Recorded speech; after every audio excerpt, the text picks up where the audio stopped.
A young man named Anish calls his mother, Divya, but the call goes to voicemail. He leaves a message, sharing that he's received a call back from an agency. Determined to make the most of the opportunity, he checks into a motel to finish writing his book, so if the agency approves his pitch, he can hand over the manuscript on the spot. After settling in, he takes a shower and switches on the radio. He begins searching for something but comes up empty-handed and steps out of his motel room. A while later, he returns, calls his mother, and tells her he can't find his laptop. He suspects he may have left it at her apartment and urges her to call back immediately. As he waits for her response, he watches TV to pass the time. An entire day passes, but his mother still hasn't called back. The next morning, he finally gets a call from her. She explains that she was at work all day and fell asleep when she got home. She didn't answer his call because she assumed it was just another telemarketer. Unaware that she even has an answering machine, she never heard the message he left. He asks her about his computer, but she tells him she would have noticed if he had left it there. He reminds her that he was writing on his computer while at her apartment. She recalls seeing a black folding machine and is surprised to learn that it was actually his entire computer. Realizing how important it is, he urges her to search the apartment thoroughly, emphasizing that it's extremely important. He hears crashing noises over the phone. His mother says she didn't find the laptop, but then quickly reveals she was joking and has actually found it. She tells him she'll mail the laptop on Friday along with some books. He replies that mailing it will take too long and that he'll find another way to get it back. For now, he urgently needs a copy of his book. He explains that she needs to send him a Word document, the book he was working on, via email. But his mother doesn't understand any of it. He tells her to open the computer and patiently guides her through starting up the laptop.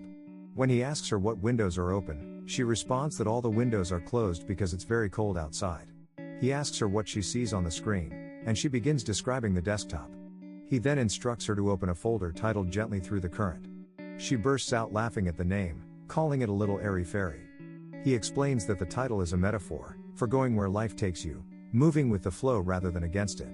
He further explains that the book is about societal misconceptions, and the idea that sometimes, you just have to surrender to your own experience. His mother, Divya, struggles to read the titles on the screen because the font is too small. He guides her, saying it's the fourth folder down from the top right-hand column. Feeling overwhelmed, she tells him she's getting tired and suggests they continue tomorrow. He grows frustrated, and tells her that he urgently needs his book, he was supposed to finish it last night. She casually suggests writing it on some paper in the motel instead. He replies that it doesn't work like that and urges her to just double-click the folder. She tells him nothing is happening, but tries again, and finally manages to open the document. He tells her that all she needs to do is copy the entire text, paste it into an email, and send it to him. He carefully explains how to select the entire text and then copy it. She follows his instructions step by step, but then tells him that all the words suddenly disappeared, and now the screen is empty. She had misheard him and, instead of pressing Command+C, accidentally pressed Command+V.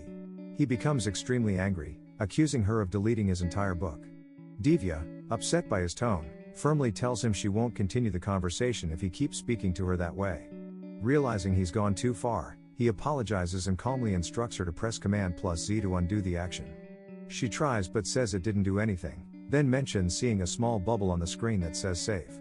He urgently tells her not to save the file, but she clicks it anyway, saying she's saving it for him.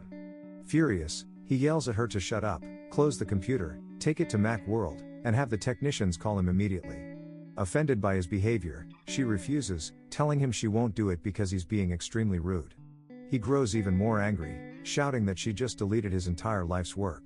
She fires back, saying that while she may not understand computers, she knows what it takes to raise a child, working 2 jobs so Anish could have a chance to become something in life. She reminds him that even after spending $50,000 on his education, he didn't become a doctor or a lawyer.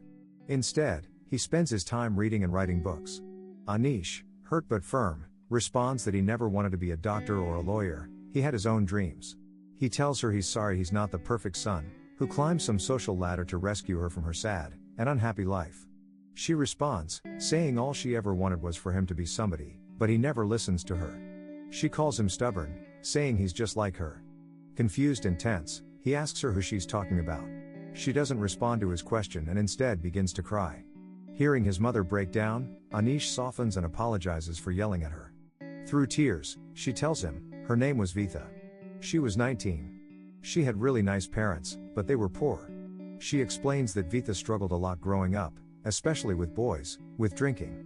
Divya tried to help her, but when Vitha got pregnant, her parents cut her off completely. Vitha stayed with Divya, and Divya took care of her little baby boy. Over time, they became a small, loving family. But one day, Divya woke up to find Vitha gone, vanished without a word, and she never saw her again. The baby boy was only 1 year old, and Divya raised him as her own. Hearing this, Anish grows confused and overwhelmed. Struggling to process it all, he asks her why she chose to tell him this, especially now, right after deleting what he considered his life's work. She apologizes softly and tells him that even though Anish might not be her biological son, and she may not fully understand his work, she still loves him as her own. She promises to take his laptop to Macworld and have it looked at. Hearing her words, Anish finally lets his guard down and confesses that he's afraid that his book might not be good enough. She gently tells him that it's okay to be afraid and assures him that she'll call him once she reaches Macworld. The episode ends with Anish sitting quietly, reflecting on everything he's just learned. A new sense of clarity washes over him as an idea begins to form, one for a new book, inspired by the story of his mother's life.